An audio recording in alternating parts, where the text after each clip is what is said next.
నమస్తే అండి. మంచి మాటలు పంచుకోవడానికి మా పొదరింటికి స్వాగతం. అందరూ ఎలా ఉన్నారండి?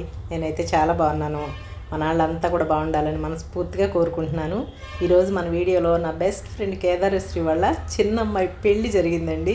ఆ పెళ్ళికి సంబంధించిన చక్కటి విశేషాలు, మంచి మంచి ముచ్చట్లన్నీ మీతో పంచుకుంటానండి. ఓకేనా? ఇప్పుడు మీరు చూసేది పెళ్లి కూతురు ఈ ఫంక్షన్కి సంబంధించిన పిక్స్ అండి. వీళ్ళు పెళ్ళికి ఒక 4 రోజుల ముందే పెళ్లి కూతురుని చేయటం, మంగళ స్నానాలు, ఇంకా మెహందీ ఇలాంటి ఫంక్షన్స్ అన్నీ చేశారనమాట. అయితే ప్రాంతాలను బట్టి వారి వారి ఆచార వ్యవహారాలను బట్టి ఒక్కొక్క ఫ్యామిలీస్లో ఒక్కోలా చేస్తారు కదా. మా ఫ్రెండ్ వాళ్ళు ఏం చేశారంటే ఆ రోజు ఎర్లీ మార్నింగే మంచి ముహూర్తం చూసి ఆ టైంకి ముత్తైదువులందరూ కలిసి ఆ పాప తలపైన చమురు పెట్టి చక్కగా ఒళ్ళంతా నలుగు పెట్టి మంగళ స్నానాలు చేయిస్తారు. చేయించి తర్వాత ఆ పాపకి కళ్యాణ తిలకం దిద్ది కాళ్ళకి పారాణి పెట్టి చక్కగా ముత్తైదువులందరితో ఆ పాపకి గాజులు తొడిగించి లక్ష్మీదేవిలాగా అలంకరించి పందిరేసి చక్కగా కూర్చోబెట్టి వచ్చిన అతిథులందరూ కూడా ఆ పాపను చక్కగా ఆశీర్వదిస్తున్నారు. ఇక్కడ నా ఆలోచనని ఒక మంచి మాట రూపంలో మీతో పంచుకోవాలండి. ఆల్మోస్ట్ చాలాసార్లు చెప్పాను కూడా ఈ మాట. అదేంటంటే మనం ఎటువంటి శుభకార్యానికి వెళ్తున్నా కూడా చాలా పరిధిలోకి తీసుకుంటాం. మనం ఎలా రెడీ అయ్యి వెళ్ళాలి, వాళ్ళకి ఏం తీసుకెళ్ళాలి, వాళ్ళు ఎలా రిసీవ్ చేసుకున్నారు మనల్ని, ఇలా చూస్తాం కదా. వీటన్నిటికన్నా చాలా ఇంపార్టెంట్ అయిన విషయం ఏంటంటే మనము ఆ ఫంక్షన్ తాలూకు వ్యక్తుల్ని మంచి మనసుతో ఆశీర్వదిస్తున్నామా లేదా అన్నదండి. ఇదే మెయిన్ థింగ్ అని నేను అనుకుంటాను. కాబట్టి మనము ఎంత హడావిడిగా ఆ ఫంక్షన్కి వెళ్ళినా కూడా మంచి మనసుతో ఆ పాపకి ఇప్పుడు కళ్యాణం జరుగుతుంది కాబట్టి ఆ పాప చల్లగా ఉండాలని మంచిగా దీవించి రావడం అనేది చాలా ముఖ్యమని అనిపిస్తుంది. అవునా కాదండి? కదా, మనం జనరల్గా ఏంటంటే ఏ ఫంక్షన్కి వెళ్ళినా మెయిన్ థింగ్ని మర్చిపోతున్నామేమో అని అనిపిస్తూ ఉంటుంది నాకు. ఇది నా ఆలోచనేనండి. నేనేమి ఎవరిని క్రిటిసైజ్ చేసి చెప్పట్లేదు. మనము ఈ చుట్టూతో ఉన్న ఎక్కువ విషయాలని మైండ్లో పెట్టుకుని మెయిన్ థింగ్ మర్చిపోతున్నామేమో అనిపిస్తూ ఉంటుంది నాకు. అందుకనే ఈ మాటని పదే పదే చెప్తానమాట నేను. మనం ఎటువంటి శుభకార్యానికి వెళ్ళినా ఆ శుభకార్యం తాలూకు సపోజ్ అది గృహప్రవేశం అవ్వచ్చు, పెళ్ళి అవ్వచ్చు, ఇంకేదైనా ఫంక్షన్ అవ్వచ్చు, ఆ ఫంక్షన్ తాలూకు వ్యక్తుల్ని మంచి మనసుతో కనుక నిండు హృదయంతో వాళ్ళని ఆశీర్వదిస్తే ఆ ఆశీర్వాదాలు వాళ్ళకి చక్కగా ఫలిస్తాయి. అంతేకాదండి, ఆ ఆశీర్వాద ఫలితం 10 మనకు కూడా వస్తుంది. ఇది నిజంగా. ఇంకోటి ఏంటంటే అదేదో మనకు వస్తుందని నేను అలా ఆశీర్వదించమని చెప్పట్లేదు. నిజంగా మనం ఏదైనా మంచి మనసుతో ఇచ్చింది అది మళ్ళీ 2 మనకు వస్తుంది అనేది నేను ఎప్పుడు నమ్ముతానండి. అదే ఈ శుభకార్యాల్లో మనం ఫంక్షన్కి వెళ్ళినప్పుడు చేసే ఆశీర్వచనంలో కూడా ఉంటుందనేది అనిపిస్తుంది. అందుకే మీతో కూడా ఈ మాట చెప్తున్నాను. నాకేమనిపిస్తుంది అంటేనండి, ఏదైనా ఒక మంచి మాటని ఒక్కసారి చెప్పి వదిలేయటం కాకుండా పదే పదే చెప్పాలనిపిస్తుంది. అందుకే సందర్భం వచ్చినప్పుడల్లా మీతో ఆ మంచి మాటలను పంచుకుంటూ ఉంటానండి. చక్కగా ఆ పాపని ఆశీర్వదించడం అయిన తర్వాత అందరం కలిసి భోజనాలు చేశాము. కొంచెం సేపు కూర్చుని చక్కగా ఆ పెళ్లి కబుర్లు అవన్నీ కూడా మా ఫ్రెండ్ వాళ్ళ నాన్నగారు, అమ్మగారు అందరం కలిసి చక్కగా కూర్చుని మాట్లాడుకున్నాము. చాలా సంతోషంగా అనిపించింది. కొంచెం ఎర్లీగా వెళ్తే బాగుండేది అనిపించింది, కానీ మాకున్న పనుల వల్ల కొంచెం లేట్ అయిందండి. ఎనీవే, లేట్ అయినా కూడా ఉన్న కొంచెం టైం కూడా చాలా హ్యాపీగా అందరం కలిసి అయితే స్పెండ్ చేసినట్టు అనిపించిందండి. ఇంకో విషయం ఏంటంటే తిను నాకు బెస్ట్ ఫ్రెండ్ అని చెప్పాను కదా. ఫ్రెండ్ అనటం కన్నా ఫ్యామిలీ మెంబర్ అంటే కరెక్ట్గా సూట్ అవుతుందండి. మా అనుబంధం అలా ఉంటుందన్నమాట. అందుకే నాకు బయటికి ఎక్కడికో వెళ్ళాం ఫంక్షన్కి అన్నట్టు లేదు, మా ఇంట్లోనే ఒక శుభకార్యం జరిగింది అన్నంత మనసు తృప్తిగా అయితే అనిపించిందండి. ఇంకా తర్వాత అమ్మని, అక్కల్ని అందరినీ మా ఇంటికి తీసుకొచ్చాను. అందరం కలిసి కొంచెం సేపు స్పెండ్ చేశాము. ఇంకా ఇప్పుడు చూసేది మీరు పెళ్లి రోజు ఎర్లీ మార్నింగ్ అండి. పెళ్ళి మొన్న డిసెంబర్ 12, 2024 పొద్దున్నే 8:12 ముహూర్తం. అయితే అందుకే నేను కూడా చాలా ఎర్లీగా లేచి నా పనులన్నీ పూర్తి చేసుకుని ఇదిగోండి రెడీ అవ్వడానికి చీర, నగలు ఇవన్నీ రెడీగా పెట్టుకున్నాను. ఈ చీర కంచిపట్టు చీర అండి. మా గృహప్రవేశానికి కొనుక్కున్న చీర అనమాట.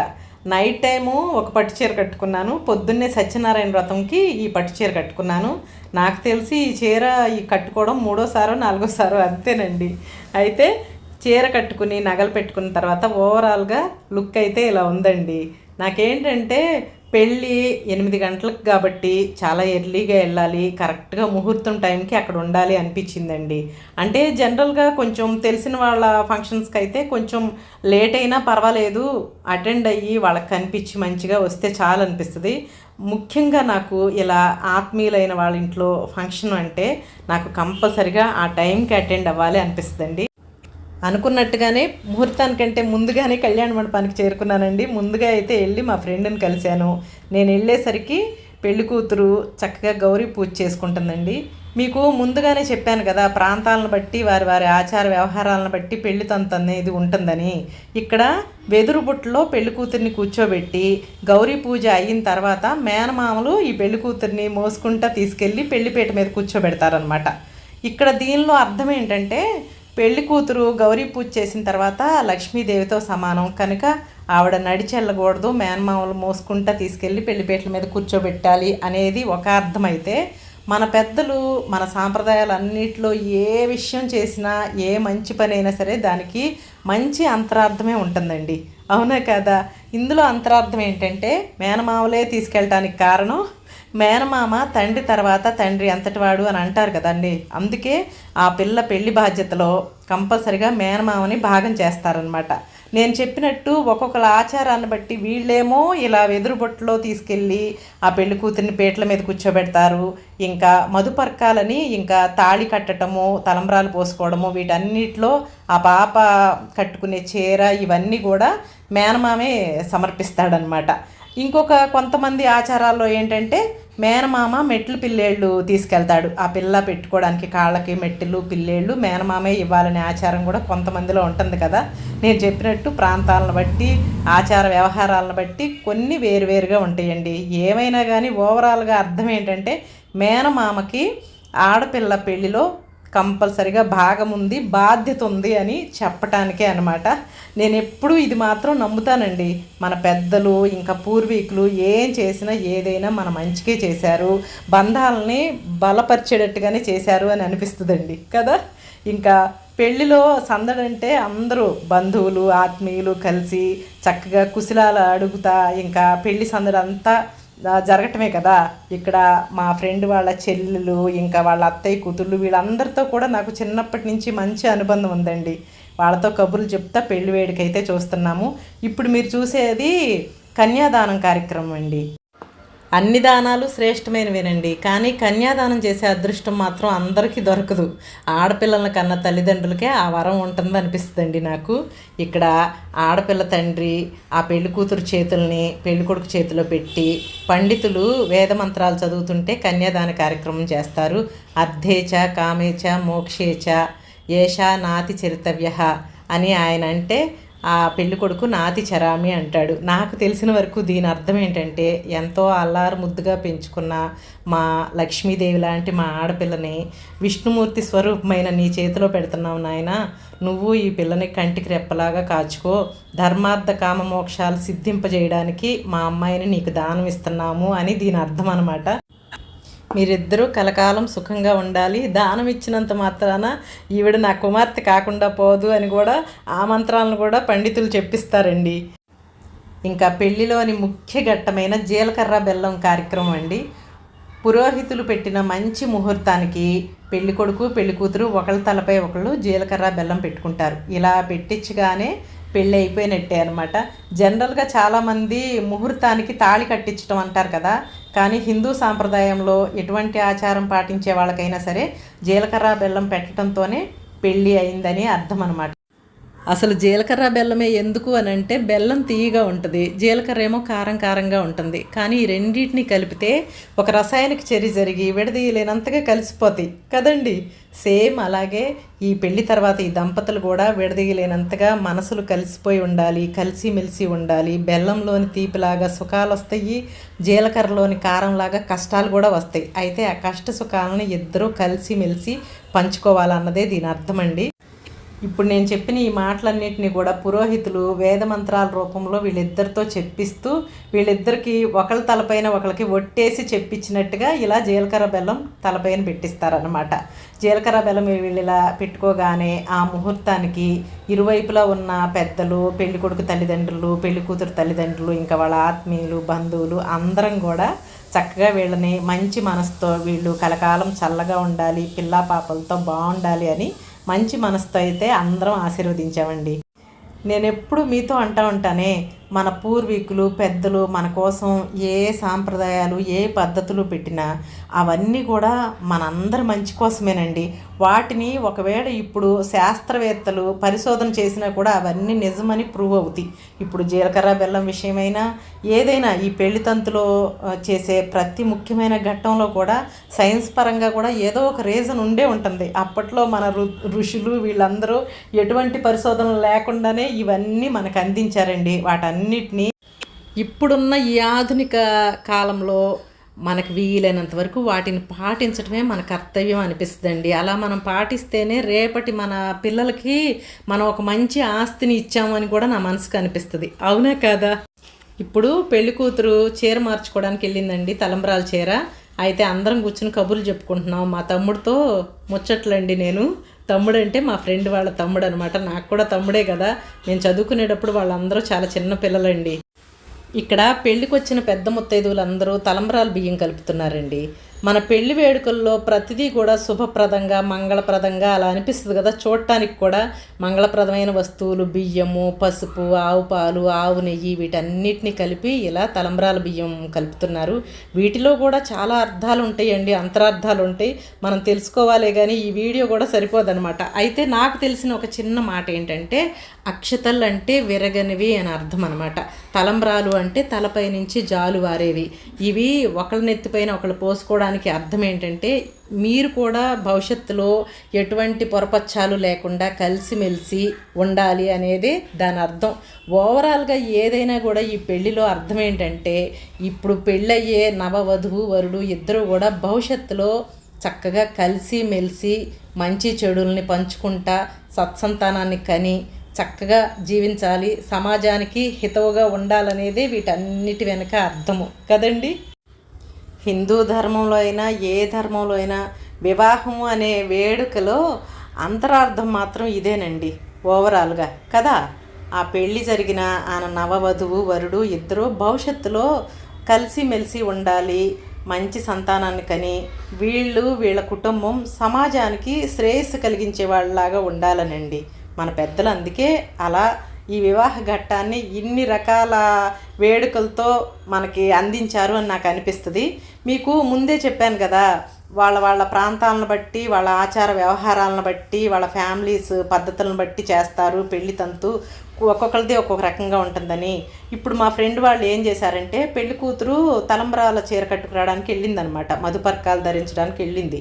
తను అలా డ్రెస్ అయ్యేలోపు వీళ్ళు ఏం చేశారంటే, బియ్యం పిండి నెయ్యితో చక్కగా జ్యోతుల్లాగా తయారు చేసి వాటిని 2 ప్లేట్స్లో సర్ది పెళ్లి కూతురు తల్లి, పెళ్లి కొడుకు తల్లి, ఇంకా వచ్చిన ముత్తైదువులు వాటిని ఆ జ్యోతులను వెలిగించి పెళ్లి కూతురు ఇలా రెడీ అయి రాగానే పెళ్లి కూతురుతో పాటుగా ఆ తలంబ్రాల బియ్యము ఆ జ్యోతుల్ని తీసుకెళ్ళి ఇలా మండపం మీద చక్కగా అమర్చారండి. పెళ్ళికొడుకు పెళ్ళికూతురు కూడా మధుపర్కాలు ధరించి ఇంకా నెక్స్ట్ మంగళసూత్ర ధారణ ఉంది కాబట్టి ఆ పూజకి సిద్ధమై కూర్చుని ఉన్నారండి. మధుపర్కాలంటే ఏంటి అని మీకు కొంతమందికి డౌట్ రావచ్చు. అయితే వాళ్ళ ఆచారాలను బట్టి పెళ్లి తంతు అనేది ఉంటుందని చెప్పాను కదా మీకు. మా ఫ్రెండ్ వాళ్ళ ఫ్యామిలీస్లో ఏంటంటే, పెళ్లి కూతురు ఇలా మంగళసూత్ర ధారణకి తలంబ్రాలకి కట్టుకునే బట్టలని మేనమామ తీసుకొస్తాడనమాట, మధుపర్కం చీర అని. ఆ చీరనే కడతారు. పెళ్లి కొడుకు ధరించిన బట్టలనేమో కాబోయే అత్తమామలు పెళ్లి బట్టల్లో భాగంగా పెళ్లి రోజున ఇస్తారు. వాటిని కట్టుకునే ఇంకా మంగళసూత్ర ధారణ, ఇంకా తలంబ్రాలు, ఈ పెళ్లికి సంబంధించిన మిగిలిన కార్యక్రమాలన్నీ ఈ పెళ్లి బట్టల మీదే జరుగుతాయి అన్నమాట. మంగళసూత్రానికి పూజ జరుగుతుంది. ఇప్పుడు మంగళసూత్రానికి అధిష్టాన దేవత గౌరీదేవి కాబట్టి ఆ గౌరీదేవికి చక్కగా పూజ చేసి వీళ్ళు వెలిగించి తీసుకొచ్చిన జ్యోతుల్ని ఆ అమ్మవారికి చూపించి మంగళసూత్రాన్ని చక్కగా పూజ జరిపిస్తున్నారండి. మంగళసూత్రాన్ని నూలు దారంతో దానికి మంచిగా పసుపు రాసి మంగళప్రదంగా దాన్ని తయారు చేస్తారు. మనందరికీ తెలిసిందే ఈ విషయం. మంగళకరమైన వస్తువు కాబట్టి దాన్ని మంగళసూత్రం అన్నారు. ప్రతి హిందూ వివాహంలో ఇది ముఖ్యమైన ఘట్టం అండి. ఇప్పుడు మీరు చూసేదేమో నల్లపూసలు గుచ్చుతున్నారు. వరుడు వధువు మెడలో మంగళసూత్రం కట్టిన తర్వాత ఈ నల్లపూసలను కూడా వధువు మెడలో కడతాడనమాట. ఆ నల్లపూసల్ని ముందుగా పెద్ద ముత్తైదువులు గుచ్చి తర్వాత పెళ్ళిడికి వచ్చిన ఆడపిల్లలు గుచ్చితే వాళ్ళకి త్వరలోనే పెళ్ళి అవుతుందనే ఒక నమ్మకం కూడా ఉంది. అందుకే ఇక్కడ పెళ్ళిడికి వచ్చిన ఆడపిల్లలందరూ కూర్చుని ఆ నల్లపూసలు గుచ్చుతున్నారు. ఇంకా మంగళసూత్రం గురించి చెప్పాలంటేనండి, ఒక్కొక్క ఫ్యామిలీ ఆచారాన్ని బట్టి ఒక్కొక్కరికి ఒక్క సూత్రమే ఉంటుంది, ఒక్కొక్కరికి 2 సూత్రాలు ఉంటాయి. ఏది ఏమైనా కూడా మంగళకరంగా ఉండేది కాబట్టి దాన్ని మంగళసూత్రం అంటారు.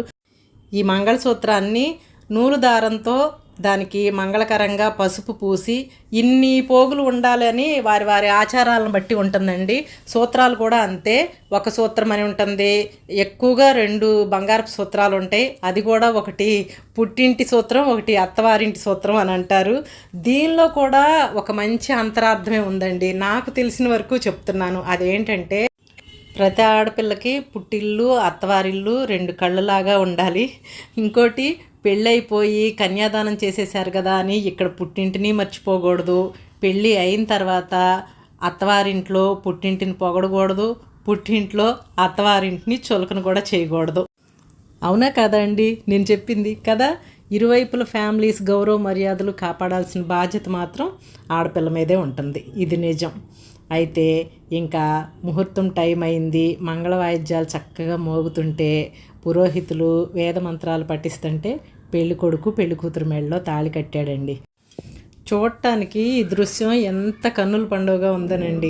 చుట్టూతో ఉన్న ఆత్మీయులు, వచ్చిన అతిథులు, బంధువులు అందరూ కూడా సంతోషంతో చప్పట్లు కొట్టారు. నేనైతే చాలా హ్యాపీగా ఫీల్ అయ్యానండి. నాకు ఆడపిల్లలు లేరండి, 2 మగపిల్లలే అనమాట. నాకైతే ఎంతో సంతోషం కలిగింది. మా ఇంట్లోనే పెళ్లి జరుగుతుందన్నంత మనసుకి తృప్తి కలిగిందండి. అయితే ఈ టైంలో కూడా నేను మా ఫ్రెండ్ని వాళ్ళ హస్బెండ్ని చూస్తున్నాను అనమాట. ఈ టైంలో వాళ్ళ ఆనందం మాత్రం చెప్పలేమండి. అది ఆడపిల్లల కన్నా తల్లిదండ్రులకే తెలుస్తుందేమో అనిపిస్తుంది నాకు కదా. చక్కగా అందరం చూడముచ్చటగా ఈ జంటని అలా చూస్తున్నాము. పెళ్ళికొడుకు తాళి కట్టగానే పెళ్ళికొడుకు పాదాలకి చక్కగా నమస్కారం చేసింది. తర్వాత వచ్చిన బంధువులు ఆత్మీయులు అందరూ కూడా వీళ్ళని ఆశీర్వదించి చక్కగా అక్షింతలు వేస్తున్నారు.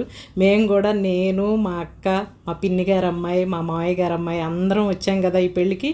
అందరం కూడా చక్కగా వచ్చి ఆ పాపని బాబుని ఆశీర్వదించి చక్కగా అక్షంతలు వేసాము. మనసుకైతే చాలా తృప్తిగా అనిపించిందండి, చాలా హ్యాపీగా కూడా అనిపించింది. ఇది హార్ట్ఫుల్గా చెప్తున్నాను. ఇదిగోండి మా అమ్మ స్టేజ్ ఎక్కలేక కింద నుంచి అక్షంతలు వేస్తుంది వాళ్ళ మీద. నెక్స్ట్ అందరికీ ఎంతో ఇష్టమైన తలంబ్రాలు పోసుకునే కార్యక్రమం అండి.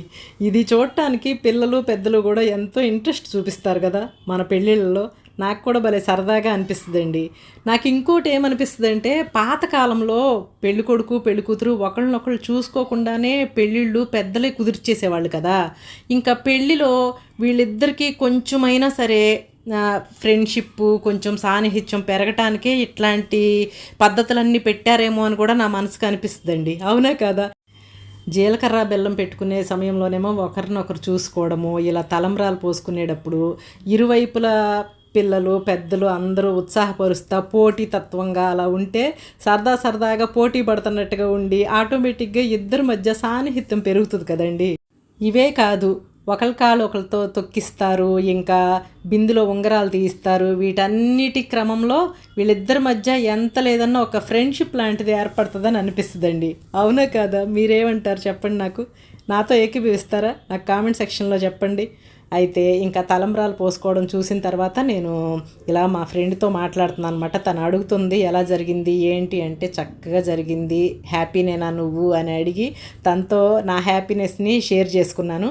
ఇంకా తర్వాత అయితే పొద్దున్నే కదండి ఇది పెళ్ళి, 8:15 అనమాట. ఇంకా టిఫిన్స్ అవి ఏర్పాటు చేశారు. ఇంకా మిగిలిన పెళ్లి కార్యక్రమాలన్నీ జరుగుతూ ఉన్నాయి. వాటిలో భాగంగానే స్టేజ్ కింద అగ్నిహోత్రం ఏర్పాటు చేశారండి. ఆ అగ్నిదేవుడు సాక్షిగా ఈ కొత్తగా పెళ్ళైన వధూవరులు ఇద్దరిని 7 అడుగులు నడిపిస్తున్నారు. పెళ్లి కూతురు కొంగు చివర ఇంకా పెళ్ళికొడుకు ఉత్తరయం చివరిని కలిపి బ్రహ్మముడి వేశారు. అంటే ఇంకా వీళ్ళిద్దరిని ఎవ్వరూ విడదీయలేరు. ఇప్పుడే సంపూర్తిగా వీళ్ళ వివాహం పూర్తయినట్టు అనమాట.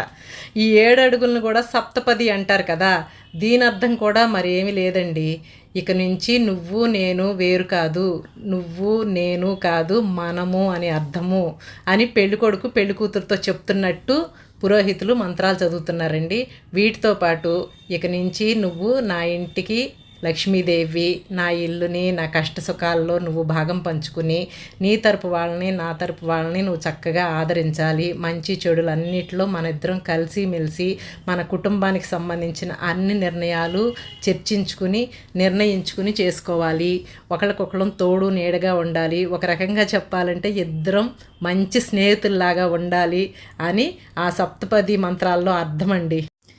మన హిందూ సాంప్రదాయంలో అండి మనందరం కూడా వేరే వేరే ప్రాంతాల వాళ్ళమైనా, లేదంటే ఆచార వ్యవహారాలు వేరువేరుగా ఉన్నా, లేదంటే మన ఫ్యామిలీస్ పద్ధతులు వేరుగా ఉన్నా, పెళ్ళి అంటే అర్థం మాత్రం ఇదే కదండి.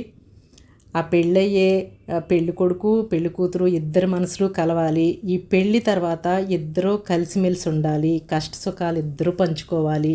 ఇరువైపుల బంధువుల్ని మిత్రుల్ని చక్కగా కలిసిమెలిసి ఆదరించాలి. ఒకళ్ళనొకళ్ళు గౌరవించుకోవాలి. ముఖ్యంగా ఓవరాల్గా ఇద్దరూ మంచి స్నేహితుల్లాగా ఉండాలి కదండి.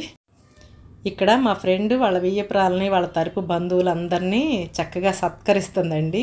ఇంకా మేమందరం కూర్చుని ఇంకా కబుర్లో పడిపోయాం. తిను మా ఫ్రెండ్ వాళ్ళ చెల్లెలు జ్యోతి మాకన్నా చాలా చిన్నదండి. మా పెళ్ళిళ్ళు అయ్యే టైంకి చాలా చిన్నపిల్ల అనమాట. ఇంకా కలిసి కూడా మేము చాలా సంవత్సరాలు అయింది.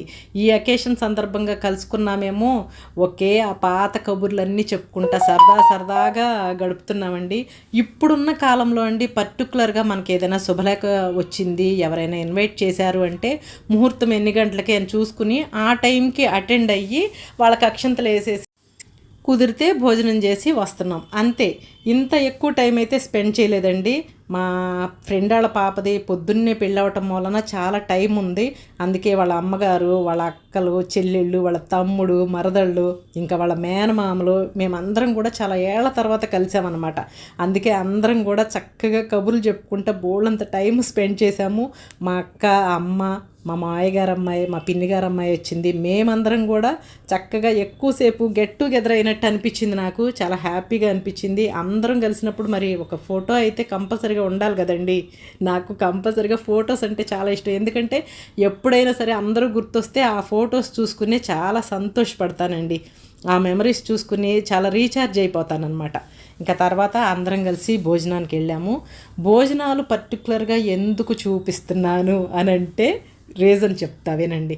నేను ఇప్పుడు ఈ పాప ఎంగేజ్మెంట్కి వెళ్ళానండి, మళ్ళీ పెళ్లి కూతురుని చేసినప్పుడు వెళ్ళాను. ఈ 2 సార్లు నేను భోంచేశాను. ఇప్పుడు పెళ్లిలో కూడా భోంచేశాను. భోజనం అచ్చ తెలుగు సాంప్రదాయ పద్ధతిలో చక్కగా ఉందండి. అంటే ఇదేమీ నేను ఎవరినో ప్రమోట్ చేయటానికి అలా నేను చెప్పట్లా, నిజంగానే నాకు చాలా నచ్చింది. అన్ని ట్రెడిషనల్ వంటలు, పైగా ఏంటంటే ఎటువంటి కెమికల్స్ అంటే వెనిగర్ ఇలాంటివి ఏమీ వేయకుండా చేసినట్టు అనిపించింది నాకు. పైగా వీళ్ళ సాంప్రదాయాన్ని అనుసరించి ఆ వడ్డిచ్చే వాళ్ళని కూడా చక్కగా అలాగే పెట్టారన్నమాట. వాళ్ళు చక్కగా ట్రెడిషనల్గా అడిగి మరి ఇది ఏమంటారా మేడం, ఇది కావాలా ఇది కావాలని అడుగుతా కొసరి వడ్డిచ్చారు. ఇదంతా కూడా నాకు ఎంతో నచ్చింది. నిజంగా చాలా బాగుంది. వంటలు కూడా చాలా బాగున్నాయి. ముఖ్యంగా ఏంటంటే ఈ మధ్యకాలంలో భోజనానికి వెళ్తే వాళ్ళు మరి ఎటువంటి వెనిగర్స్ అట్లాంటివి వేస్తున్నారో ఏమో తెలియదు. భోజనం అయిన తర్వాత ఏదో ఒక హెల్త్ చిన్న ఇష్యూస్ వస్తున్నాయి. ఈ భోజనాల్లో మాత్రం నాకు అలాంటివి ఏమీ రాలేదండి. చాలా బాగున్నట్టు అనిపించినాయి. అందుకే మీకు చూపిస్తున్నాను. కుదిరితే వాళ్ళ కార్డ్ అనేది నేను డిస్క్రిప్షన్లో ఇస్తాను. మేము భోజనాలు చేస్తున్న టైంలోనే నా ఇంకో బెస్ట్ ఫ్రెండ్ జయ ఫోన్ చేసిందండి. మీరున్నారా, వెళ్ళిపోయారా, నేను కూడా వస్తాను పెళ్ళికి, ఉంటారు కదా అని అంటే మేము వెయిట్ చేస్తాం రమ్మని చెప్పాను. తను కూడా వచ్చింది. తను కూడా ఈ పెళ్ళిలో పార్టిసిపేట్ చేసి మా ఫ్రెండ్ని కలిసి మేమందరం కూడా కలిసి కొంచెం సేపు చక్కగా స్పెండ్ చేసామండి. చాలా అయితే సంతోషంగా అనిపించింది. ఈ పెళ్ళికి సంబంధించిన అన్ని విశేషాలని మీతో పంచుకోవడం నాకు చాలా సంతోషంగా ఉందండి. ఇంకొక ముఖ్యమైన విషయం ఏంటంటే ఈ పెళ్ళికి సంబంధించి నా ఆలోచనల్ని అభిప్రాయాలని మీతో పంచుకున్నాను. తెలుసో తెలియకో అందులో ఏమన్నా మిస్టేక్స్ ఉంటే మాత్రం ప్లీజ్ నన్ను ఎక్స్క్యూజ్ చేయండి, ఓకేనా? వీడియో కనుక నచ్చితే మాత్రం తప్పకుండా వీడియోని లైక్ చేయండి, మీ ఫ్రెండ్స్కి ఫ్యామిలీ మెంబర్స్ కూడా షేర్ చేయండి. మా ఇంకో హ్యాపీనెస్ విషయం ఏంటంటే అందరం కలిసి వెళ్ళి ఆ వచ్చేటప్పుడు ఆ పెళ్ళికి సంబంధించిన విశేషాలు కబుర్లు చెప్పుకుంటా నవ్వుకోవడం మా ఫ్యామిలీస్లో ఫస్ట్ నుంచి ఉన్న అలవాటండి.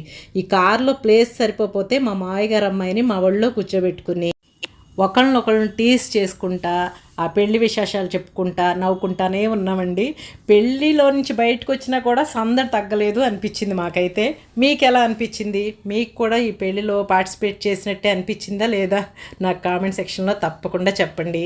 ఈ వీడియో మీ అందరికీ నచ్చింది అనుకుంటున్నాను. నచ్చితే కనుక వీడియోని లైక్ చేయండి, మీ ఫ్రెండ్స్కి ఫ్యామిలీ మెంబర్స్ కూడా షేర్ చేయండి. మరొక మంచి వీడియోతో మీ అందరి ముందుకి వస్తుంది మీ పొదరిల్లు వాణి. అంతవరకు అందరూ టేక్ కేర్ అండి. Thank you for watching.